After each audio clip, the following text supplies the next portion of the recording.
Hello, today we're going to go over the 6 major periodic trends that you would often study on the periodic table. So number 1 is going to be electronegativity.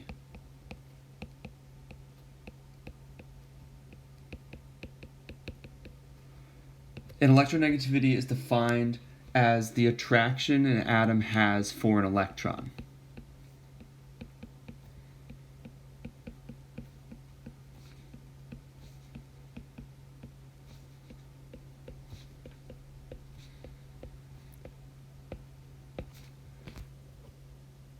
So going over to the periodic table then, the trend for electronegativity is it will increase as you go right across the table, and it will increase as you come up in the table.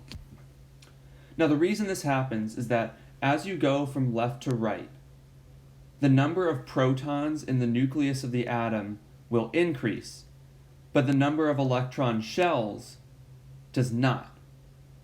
So as you move right, you're adding positive charge to the nucleus while you are not increasing the distance those furthest electrons are away from the nucleus. So as you increase the charge of the nucleus, while the distance of the outer valence electrons remains constant, they are going to be drawn in closer to that nucleus. And as you go up the periodic table, you're decreasing the number of electron shells. And as you decrease the number of shells, you're decreasing the distance of the valence shell from the nucleus.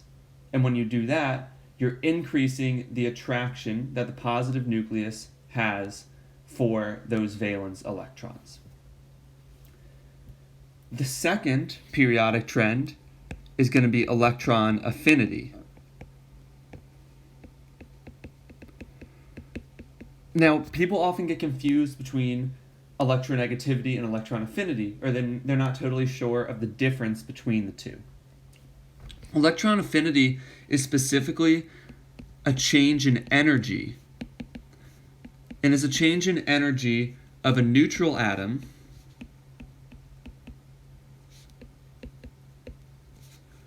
when an electron is added to it to form an anion.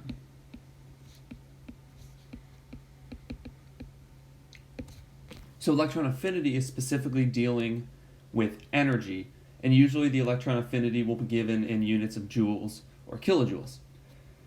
But if I go to the periodic table, the trend is the same as electronegativity, increasing as you go from left to right, and increasing as you go from bottom to top. The reason the trend is the same is that an atom that's more electronegative, for the reasons I just explained, is going to have a higher attraction for an electron, right? It wants to fill that outermost valence shell. And if you're fluorine and you only have one electron you need to add to then get into that noble gas configuration, the most stable state, you're going to release a lot of energy when you gain that last electron, because fluorine lowers in energy once it gains that last electron. So that's why it has a high release of energy. But if you're a metal and you're trying to lose an electron, so say you're lithium over here trying to lose an electron to get to that noble gas configuration, your electron affinity is going to be very high in terms of an energy value. You're going to have a low affinity for an electron. It's going to require a high energy when you get that electron, because you're not trying to gain an electron, you're trying to lose one. So that's why the electron affinity of atoms on the right side of the periodic table is very high, and it's very low on the left side of the periodic table. But don't be fooled in that there are going to be negative energies on this right side, so it's actually going to be a very low number that corresponds to a high electron affinity. And that's where some of the confusion with electron affinity can come in.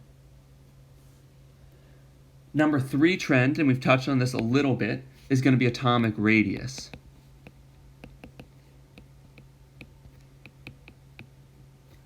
And atomic radius simply is the distance from the nucleus with all the protons and the neutrons to that outermost valence electron shell.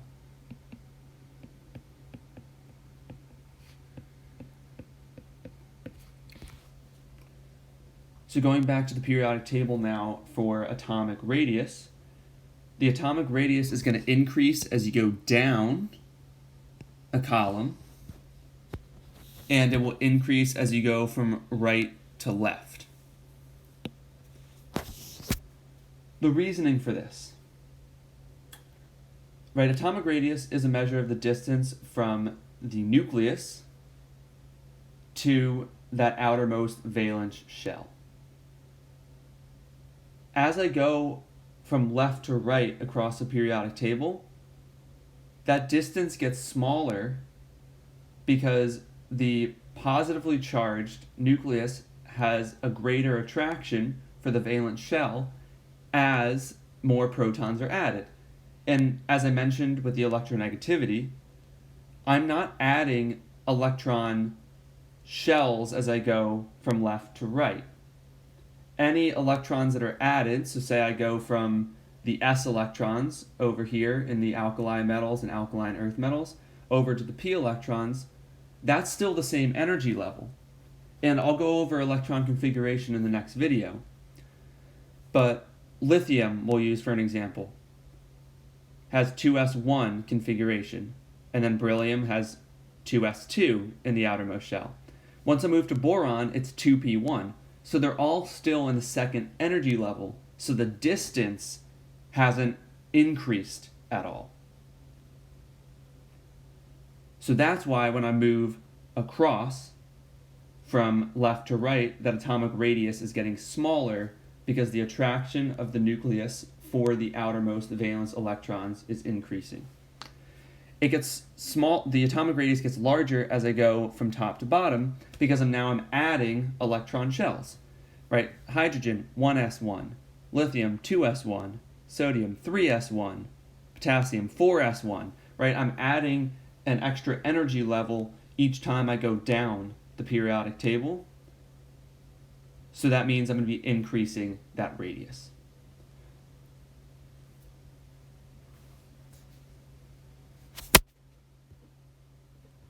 All right, for the fourth trend, it's going to be ionization energy.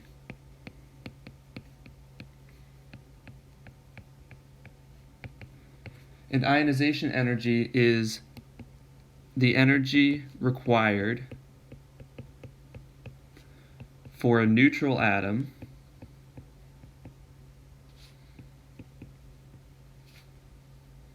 to discharge an electron.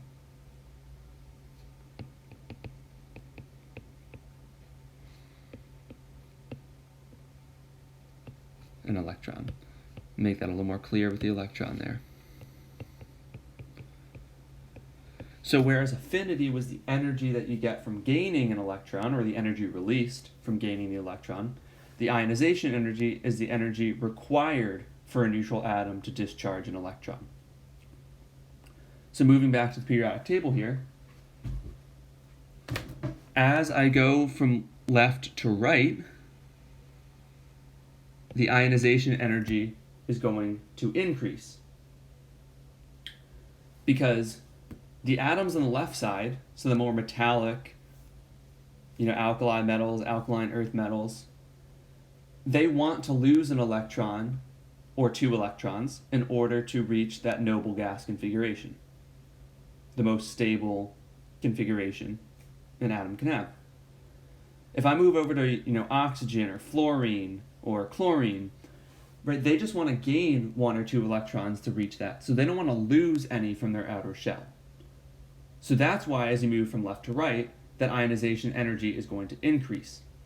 Another trend you'll notice with ionization energies is there's not just one ionization energy that an atom has. Lithium, for example, the first ionization energy is going to be pretty low. Once I move to a second ionization energy, that's going to be very high. Because now, if I were to ionize a second electron, that means I'd be losing that noble gas configuration once I ionize that second electron. Beryllium, the first ionization energy will be pretty low. The second one will be pretty low as well, because it needs to lose 2 electrons to get to that noble gas configuration. But the third ionization energy would be, like lithium's second one, incredibly high. Because to ionize that third electron, you would be losing that noble gas configuration. So that's another trend you'll notice. Depending on the number of valence electrons an atom has, you'll notice large differences between ionization energies once you go past the ionization energies required to reach that noble gas configuration. So aluminum, for example, once you go to the 4th ionization energy, because aluminum has 3 valence electrons, the difference between that 3rd ionization energy and that 4th one is going to be virtually insurmountable, right? You're not going to have a 4th ionization of an aluminum electron, because then it's going to be losing its noble gas configuration. Whereas the 1st, 2nd, and 3rd ones are going to be much lower, because that's how aluminum will get to that noble gas configuration. Now, the other trend with ionization energy is it will increase as you move up the periodic table. And that's because the larger your atomic radius, the further those valence electrons are from the nucleus. And the further the valence electrons are from the nucleus, the less attraction that the nucleus has for those valence electrons. And the less attraction the nucleus has, the easier it is to lose those electrons. The last 2 periodic trends kind of go together. So I'm going to put 5 and 6 together here.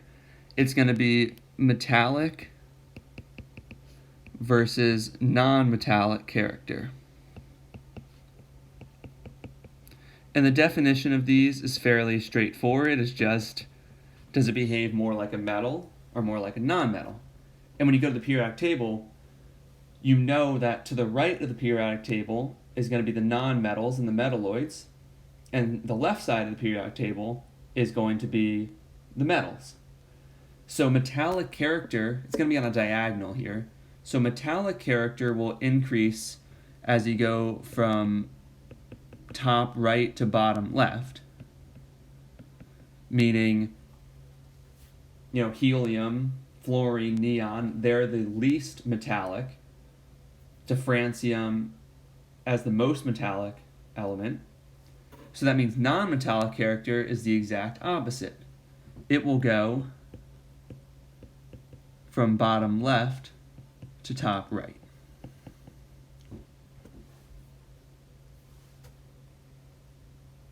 So thank you for watching this video on periodic trends, and the next video I'll be posting will be on electron configurations.